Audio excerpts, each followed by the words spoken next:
నమస్కారం సిటీ వార్తలకు స్వాగతం. ముందుగా ముఖ్యాంశాలు. అక్టోబర్ 2 నుండి 17 కార్పొరేషన్లలో సింగిల్ యూజ్ ప్లాస్టిక్ నిషేధం. సర్క్యులర్ ఎకానమీపై సమీక్షలో సీఎం చంద్రబాబు.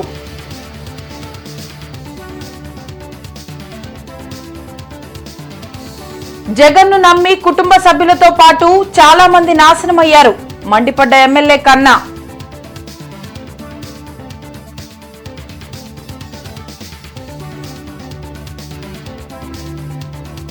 నాగమల్లేశ్వరరావు ఆత్మహత్య ఘటనలో తొలి ముద్దాయి జగనే. వైసీపీ శవరాజకీయాలు మానుకోవాలన్న ఎమ్మెల్యే నరేంద్ర.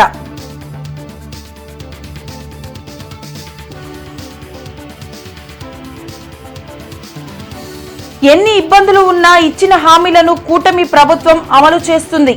ఎమ్మెల్యే గల్లా మాధవి వెల్లడి.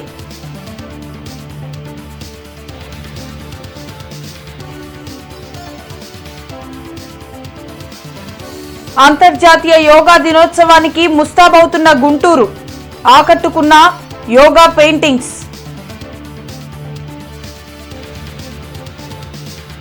అక్టోబర్ 2 నుండి 17 కార్పొరేషన్లలో సింగిల్ యూజ్ ప్లాస్టిక్ ను నిషేధించాలని అధికారులను సీఎం చంద్రబాబు ఆదేశించారు.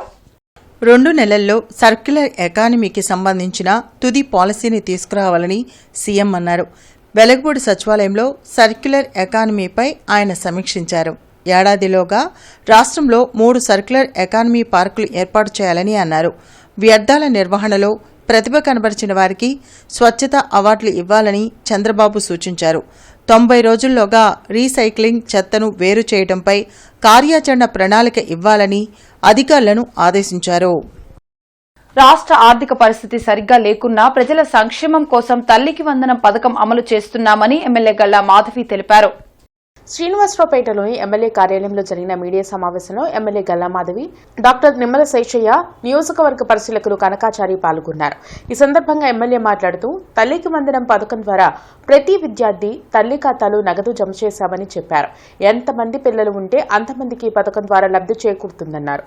ఈ పథకం గురించి వైసీపీ నాయకులు కించపరిచేలా మాట్లాడుతున్నారని మండిపడ్డారు. చంద్రబాబు నాయుడు అంటేనే ప్రజలకు భరోసా అని కొనియాడారు. గతంలో కంటే లబ్ధిదారులు పెరిగారు, అయినా ఈ ప్రభుత్వం వెనకడుగు వేయలేదని అన్నారు.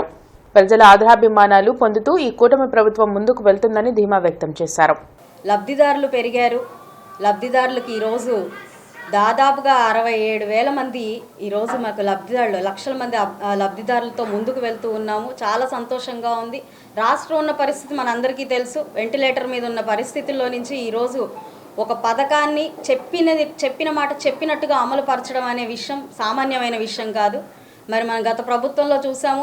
ఫస్ట్ సంవత్సరం ఒక అంకెలు, రెండో సంవత్సరం లబ్ధిదారులకు వచ్చేటప్పటికి మరో అంకెలు ఇలా మారిపోతూ, మరి అదేవిధంగా 4వ సంవత్సరానికి వచ్చేటప్పటికి ఏకంగా పథకమే లేకుండా చేయడము, ఇలాంటి పరిస్థితుల్లో గత ప్రభుత్వ పాలకులందరూ వైఖరిచిన విధానాన్ని ఈరోజు తిప్పికొడుతూ నింద వేసే ప్రయత్నం చేస్తున్నారంటే ఏ అర్హత లేకుండా చేసే ఈ ప్రయత్నాల్ని ప్రజలు కూడా అర్థం చేసుకోవాలి అని చెప్పి నేను ఈ యొక్క మీడియా పూర్వకంగా కోరుకుంటూ, జగన్ వల్లనే చనిపోతే ఆ కుటుంబాన్ని పరామర్శించడానికి జగనే వస్తున్నాడని సత్తెనపల్లి ఎమ్మెల్యే మాజీ మంత్రి కన్నా లక్ష్మీనారాయణ ఎద్దేవా చేశారు.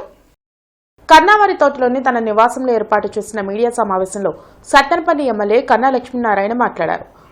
బుధవారం మాజీ సీఎం జగన్ రెంటపాళ్లలో ఆత్మహత్య చేసుకున్న నాగమల్లేశ్వరరావు విగ్రహావిష్కరణకు వస్తున్నారని చెప్పారు. రాత్రిపూట చంపి పొద్దున్నే దండ వేసినట్లుగా ఈ పర్యటన ఉందని మండిపడ్డారు. నాగమల్లేశ్వరరావుకు మృతికి వైసీపీ నేత జగనే కారణమని విమర్శించారు. గత ఎన్నికల్లో గెలుస్తామన్న తప్పుడు నివేదికలు ఇవ్వడంతో నాగమల్లేశ్వరరావు చాలా పందాలు వేసి నష్టపోయి ఆత్మహత్య చేసుకున్నాడని గుర్తు చేశారు. జగన్ ప్రవర్తన నచ్చక నలుగురు వైసీపీ కౌన్సిలర్లు టీడీపీలో చేరారని చెప్పారు. ఈ కార్యక్రమంలో సత్తెనపల్లి నియోజకవర్గ నాయకులు పాల్గొన్నారు. అసలు నీ పార్టీ పుట్టికే ఒక మోసపూరితమైనటువంటి పుట్టుక. నేను ఎప్పుడు భారతీయ జనతా పార్టీలో ఉండి చెప్పేవాడిని, బొమ్మేమో జగన్మోహన్ రెడ్డి బొమ్మ, వైఎస్ఆర్సీపీ పేరేమో యువజన శ్రామిక రైతు కాంగ్రెస్ పార్టీ మీద అసత్యాలతో మళ్ళీ ప్రజల్ని నమ్మించాలని చెప్పేసి నువ్వు ప్రయత్నం చేస్తే మళ్ళీ రేపు 2029లో జగన్మోహన్ రెడ్డి నీకు ఇవాళ 2024లో వచ్చి ఇచ్చిన 11 సీట్లు కూడా నీకు దక్కేటువంటి పరిస్థితి ఉండదు. ఇటువంటి అరాచక ప్రభుత్వం, నీ అరాచక ప్రభుత్వం, ఎందుకంటే చనిపోయింది నీ వల్లే కాబట్టి. ఏం ఆధారిస్తావు వచ్చి, ఏం చెప్తావు రేపు? నియోజకవర్గంలో ఎంతమంది వాటి వరకు కూడా నిన్ను నమ్మి పందాలు కట్టి ఆస్తులు అమ్ముకుని బజారును పడ్డారు. పెద్ద పెద్ద డాక్టర్లు కూడా నీ సర్వే రిపోర్టులు, తప్పుడు సర్వే రిపోర్టులు నమ్మి ఇవాళకి ఆస్తులు అమ్ముకున్న బజార్లు పడుతున్నారు ఆత్మహత్యలు చేసుకోలేక. మాజీ సీఎం జగన్ కు 11 సీట్లు ఇచ్చి ప్రజలు బుద్ధి చెప్పినా ఆయన వైఖరిలో మార్పు రాలేదని ఎమ్మెల్యే ధూళిపాల నరేంద్ర మండిపడ్డారు. మంగళగిరిలోని టీడీపీ కేంద్ర కార్యాలయంలో ధూళిపాల నరేంద్ర మీడియాతో మాట్లాడారు. జగన్ సత్తెనపల్లి పర్యటన దేనికోసం, ఎందుకోసమో చెప్పాలని ప్రశ్నించారు. నాగమల్లేశ్వరరావు ఆత్మహత్యకు ఆయన కారణం కాదా అని నిలదీశారు. వైసీపీ ఫేక్ ప్రచారాలు నమ్మి బెట్టింగ్ పెట్టి ఆ డబ్బులు కట్టలేకనే నాగమల్లేశ్వరరావు ఆత్మహత్య చేసుకున్నది నిజమని నరేంద్ర తెలిపారు. రాష్ట్రంలో శాంతి భద్రతలకు ఎవరు విఘాతం కలిగించినా కూటమి ప్రభుత్వం సహించదని చెప్పారు. సత్తెనపల్లి పర్యటన దేనికోసం, ఎందుకోసం అని చెప్పి నేను ప్రశ్నిస్తా ఉన్నా. ఎందుకంటే నాగమల్లేశ్వరరావు అనే వ్యక్తి ఎవరైతే ఉన్నారో రెంటపాళ గ్రామానికి ఉప సర్పంచ్, ఆయన ఆత్మహత్య కారణం ఎవరు? జగన్మోహన్ రెడ్డి. ఎందుకంటే ఎన్నికల సందర్భంగా తాడేపల్లి ప్యాలెస్ నుండి నాయకులకి అందరికి మెసేజ్లు పంపించి తిరిగి మనం అధికారంలోకి వస్తున్నాం అని చెప్పి అసత్యాలు చెప్పి ప్రోత్సహించి బెట్టింగులు కాయించటం మూలాన ఎన్నికల ఫలితాలు వచ్చిన తర్వాత కోట్లాది రూపాయలు డబ్బులు పోగొట్టుకున్నాడనేది జగమెరిగిన సత్యం. బెట్టింగ్ లో పాల్గొని ఉన్న ఆస్తిని కోల్పోతే దిక్కుచోచక ఆత్మహత్యానికి పాల్పడితే ప్రభుత్వానికి ఏంటి సంబంధం అని చెప్పి నేను అడుగుతా ఉన్నా.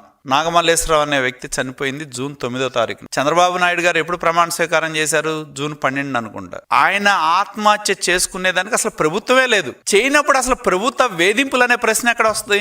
జూన్ 21న జరగబోయే అంతర్జాతీయ యోగా దినోత్సవ వేడుకలకు గుంటూరు నగరం ముస్తాబవుతుంది.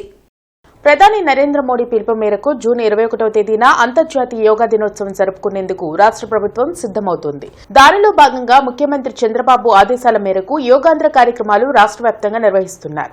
కార్పొరేషన్ అధికారులు నగరాన్ని సుందరంగా తీర్చిదిద్దేందుకు సన్నాహాలు చేస్తున్నారు. ఈ క్రమంలోనే జిల్లా ఎస్పీ కార్యాలయం ఎదుట నగరంపాలెం పరిధిలో వివిధ యోగాసనాల భంగిమలతో చిత్రాలు, విగ్రహాలు ఏర్పాటు చేస్తున్నారు. ఈ సందర్భంగా Amrutha design studio managing partner Nandiraju Meenakshi city news తో మాట్లాడారు. నేటి సమాజంలో ప్రజలు యాంత్రిక జీవనానికి అలవాటు పడి తమ ఆరోగ్యాన్ని పాడు చేసుకుంటున్నారని అన్నారు. అందుకే చంద్రబాబు నాయుడు ఆదేశాల మేరకు ప్రజలకు యోగాసనాల పట్ల అవగాహన కలిగించేందుకు గోడలపై చిత్రాలు, విగ్రహాన్ని ఏర్పాటు చేస్తున్నామని చెప్పారు.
భారతదేశ ప్రజలందరూ ఆరోగ్యాలు ఉండాలి అని చెప్పి యోగాసనాలు అనేది మన పూర్వం నుంచి వచ్చినదండి సాంప్రదాయము. ఈ బిజీ లైఫ్లో ఉండి ఈ టెక్నాలజీ పెరిగి మన ఆరోగ్యానికి శ్రద్ధ ఇవ్వటం లేదు, ఆరోగ్యాన్ని అశ్రద్ధ చేస్తున్నాము. ఆ కారణం చేత ప్రతి ఒక్కరూ కూడా ఆరోగ్యాన్ని కాపాడుకోవటానికి యోగా ప్రక్రియ చాలా ఉత్తమమైనదని, అనేక రోగాలకి ఇది రాకుండా కాపాడుతుందన్న ఉద్దేశంతో ప్రతి ఒక్కరూ ఆరోగ్యంగా ఉండాలన్న ఉద్దేశంతో యోగాంధ్ర అనేది కాన్సెప్ట్ తీసుకుని వచ్చారు. మన చంద్రబాబు నాయుడు గారు కూడా యోగాంధ్ర అనే ప్రోగ్రాం ద్వారా మాకు ఆర్టిస్టులకి ఉపాధి కల్పించారండి. అసలు అవకాశాలు లేవు, మాకు ఏం వర్క్స్ లేవు. ఫ్లెక్సీలు వచ్చాక మాకు చాలా ఇబ్బందిగా ఉంది. ఇప్పుడు కార్పొరేషన్ వాళ్ళు మాకు ఈ వర్క్ ఇవ్వడం వల్ల మేము చాలా సంతోషంగా ఉన్నాం. మాకు అందరికీ ఉపాధి కలిగింది. మునుపట్లాగా ఇప్పుడు లేదండి, చాలా ఇబ్బందుల్లో ఉన్నాము. ఆర్టిస్టులు అంతా ఫ్లెక్సీలు వచ్చిన తర్వాత చాలామంది పనులు మానుకున్నారండి. యోగాంధ్ర ప్రోగ్రాం వల్ల మేము చాలా మంచిగా ఉపాధిగా పొందాము. పాలస్తీనాపై ఇజ్రాయెల్ యుద్ధోన్మాదాన్ని వామపక్షాలు తీవ్రంగా ఖండించాయి. దీనిని నిరసిస్తూ పాత బస్టాండ్ వద్ద ఆందోళన చేపట్టాయి. అమెరికా అధ్యక్షులు ట్రంప్ తన గుత్తాధిపత్యం కోసం పలు దేశాల మధ్య యుద్ధాలు సృష్టిస్తున్నారని సిపిఐ జిల్లా కార్యదర్శి జంగాల అజయ్ కుమార్, సిపిఎం నగర కార్యదర్శి నళినీకాంత్ ఆరోపించారు. ఇజ్రాయెల్ యుద్ధోన్మాదాన్ని నిరసిస్తూ పాత బస్టాండ్ వద్ద కొద్దిసేపు ఆందోళన చేపట్టాయి. ట్రంప్కు శిష్యుడిగా ఉన్న ప్రధాని మోడీ పాలస్తీనా దాడులను ఖండించలేదన్నారు. రాష్ట్రంలో ఉన్న ప్రాంతీయ పార్టీలు ప్రధాని మోడీకి వత్తాసు పలుకుతున్నారని అన్నారు. కార్యక్రమంలో వామపక్ష నేతలు మాల్యాద్రి, అంజుబాబు, ఇతర నేతలు పాల్గొన్నారు.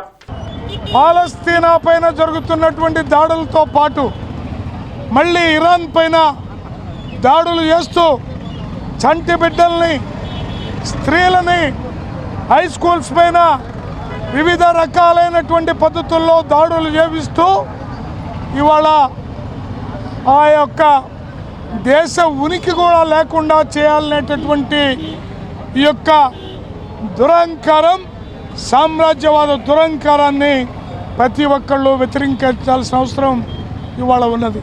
తక్షణమే గత 50 సంవత్సరాలుగా ఏదైతే అలీన విధానం అమలు చేస్తూ ఉన్నామో దానికి అనుగుణంగా భారత ప్రభుత్వం కూడా తక్షణమే పాలస్తీనా ప్రజలకు అండగా నిలబడాలని చెప్పి వారికి సహాయంగా సామాగ్రిని పంపాలని చెప్పి డిమాండ్ చేస్తూ ఉన్నాము. ఈరోజు గతంలో సిరియా, పాలస్తీనా, ఈరోజు ఇరాన్, అట్లా మొత్తం దేశాల మీద యుద్ధోన్మాదానికి ఈరోజు ఇజ్రాయెల్ పాల్పడతా ఉంది. ఇదే కొనసాగితే దేశవ్యాప్తంగా మూడో ప్రపంచ యుద్ధానికి కూడా అవకాశం ఏర్పడుతుంది. అందుకు తక్షణమే దీన్ని నిలువరించాలి, యుద్ధాన్ని వెనక్కి తీసుకోవాలి. లేని పక్షంలో United states of America UNA లేదా ఐక్యరాజ్య సమితికి సంబంధించినటువంటి ఏదైతే తీర్మానం ఉందో ఆ తీర్మానానికి తక్షణం అమలు చేయాలని చెప్పి డిమాండ్ చేస్తా ఉన్నాం. పొన్నూరు నియోజకవర్గం తెలుగుదేశం పార్టీ సంస్థాగత ఎన్నికల పరిశీలకులుగా గుంటూరు పశ్చిమ నియోజకవర్గ తెలుగుదేశం పార్టీ సీనియర్ నాయకులు రాష్ట్ర కార్యనిర్వాహక కార్యదర్శి కసుకుర్తి హనుమంతరావుని నియమించారు. ఈ సందర్భంగా పొన్నూరు ఎమ్మెల్యే దూలిపాల నరేంద్రను మర్యాదపూర్వకంగా కలిశారు. ఎస్ఎఫ్ఐ గుంటూరు జిల్లా కమిటీ ఆధ్వర్యంలో అఖిల భారత మహాసభల పోస్టర్ ఆవిష్కరణ మాజీ ఎమ్మెల్సీ కెఎస్ లక్ష్మణరావు చేతుల మీదుగా జరిగింది. ఈ సందర్భంగా లక్ష్మణరావు మాట్లాడుతూ కేరళ రాష్ట్రం ఉన్న కోజికోడ్ జిల్లాలో జరిగే అఖిల భారత మహాసభలు జరుగుతున్నాయని, ఈ మహాసభల్లో మన కేంద్ర ప్రభుత్వం నూతన జాతీయ విద్యా విధానాన్ని తీసుకొచ్చిందని, ఈ విద్యా విధానంలో విద్యను కాషాయీకరణ చేసే విధంగా కేంద్ర ప్రభుత్వం బీజేపీ పనిచేస్తుందని, ఇది విద్యార్థులకు ఎంతో నష్టపరిచే విధంగా ఉందని అన్నారు. 2025 జూన్ 27 నుంచి 30 దాకా SFI student federation of India 18వ అఖిల భారత మహాసభలు కేరళ రాష్ట్రంలో కోజికోడ్ నగరంలో జరగబోతా ఉన్నాయి. ఒక ప్రత్యేకమైన పరిస్థితుల్లో ఈ మహాసభలు జరుగుతూ ఉన్నాయి. ముఖ్యంగా నేషనల్ ఎడ్యుకేషన్ పాలసీ 2020 ద్వారా దేశవ్యాప్తంగా అనేక రాష్ట్రాల్లో పెద్ద ఎత్తున ప్రైవేటీకరణ జరగటం, ఉన్నత విద్యను పట్టించుకోకపోవటం, అదేవిధంగా సామాజిక అసమానతలు, అనేక మంది ఉన్నత విద్యకు దూరం కావటం, ఈ పరిస్థితుల్లో ఈ మహాసభలు జరుగుతూ ఉన్నాయి. బిడ్డల చదువుల కోసం సీఎం చంద్రబాబు తల్లికి వందనం పేరుతో నిధులు జమ చేయడంతో సర్వత్రా హర్షం వ్యక్తమవుతోంది. సంగడిగుంటలో సీఎం చంద్రబాబు, మంత్రి లోకేష్ చిత్రపటాలకు పాలాభిషేకం జరిపారు. ఈ సందర్భంగా కూటమి ప్రభుత్వానికి కృతజ్ఞతలు తెలిపారు. నారా చంద్రబాబు నాయుడు గారు, లోకేష్ గారు తల్లికి వందనం వేశారు. అందరు సంతోషంగా ఉన్నారు. ప్రభుత్వం బాగుంది. కూటమి ప్రభుత్వం పాలాభిషేకం చేసుకున్నాం. సంగడగుంట 2వ లైను, వడ్రగూడెం పింఛన్లు కూడా బాగానే ఇచ్చారు. పింఛన్లు కూడా పెంచారు. తల్లికి వందనం పథకం కింద 65 లక్షల మందికి 8,750 కోట్ల రూపాయలు. ఆంధ్ర రాష్ట్రంలో ఏ కన్న తల్లి బాధపడకూడదు. చదువు అనేది ఒక రాజ్యాంగబద్ధమైన హక్కు.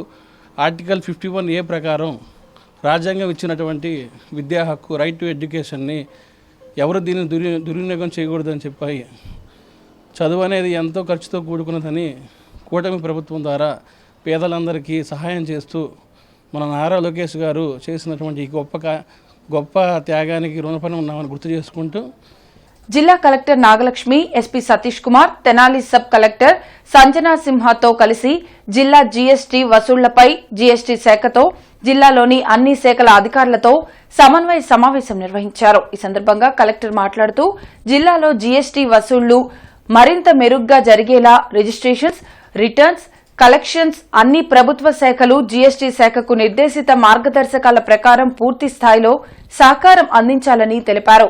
ఆంధ్రప్రదేశ్ రాష్ట ప్రభుత్వం ప్రతిష్టాత్మకంగా చేపట్టిన యోగా 2025 వేడుకలను అత్యంత ఘనంగా నిర్వహించడానికి అన్ని ఏర్పాట్లు పూర్తి చేసినట్లు ఏఎన్యూ రిజిస్ట్రార్ ఆచార్య జి సింహాచలం తెలిపారు. ఉదయం 6 గంటల నుండి ఈ యోగా డే వేడుకలు జరుగుతాయని, సుమారు 10,000 మంది విద్యార్థులు, సిబ్బంది పాల్గొంటారని, ఈ వేడుకలను సమిష్టిగా విజయవంతం చేద్దామని సూచించారు.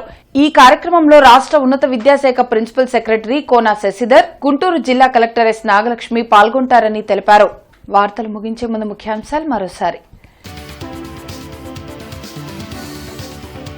అక్టోబర్ 2 నుండి 17 కార్పొరేషన్లలో సింగిల్ యూజ్ ప్లాస్టిక్ నిషేధం. సర్క్యులర్ ఎకానమీపై సమీక్షలో సీఎం చంద్రబాబు.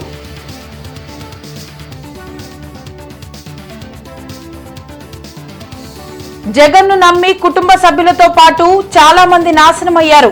మండిపడ్డ ఎమ్మెల్యే కన్నా.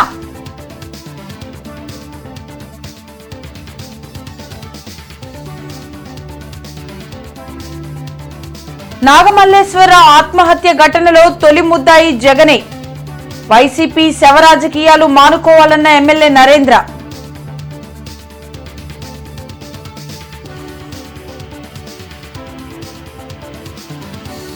ఎన్ని ఇబ్బందులు ఉన్నా ఇచ్చిన హామీలను కూటమి ప్రభుత్వం అమలు చేస్తుంది.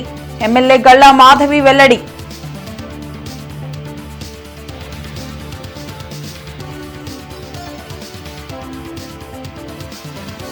అంతర్జాతీయ యోగా దినోత్సవానికి ముస్తాబవుతున్న గుంటూరు. ఆకట్టుకున్న యోగా పెయింటింగ్స్.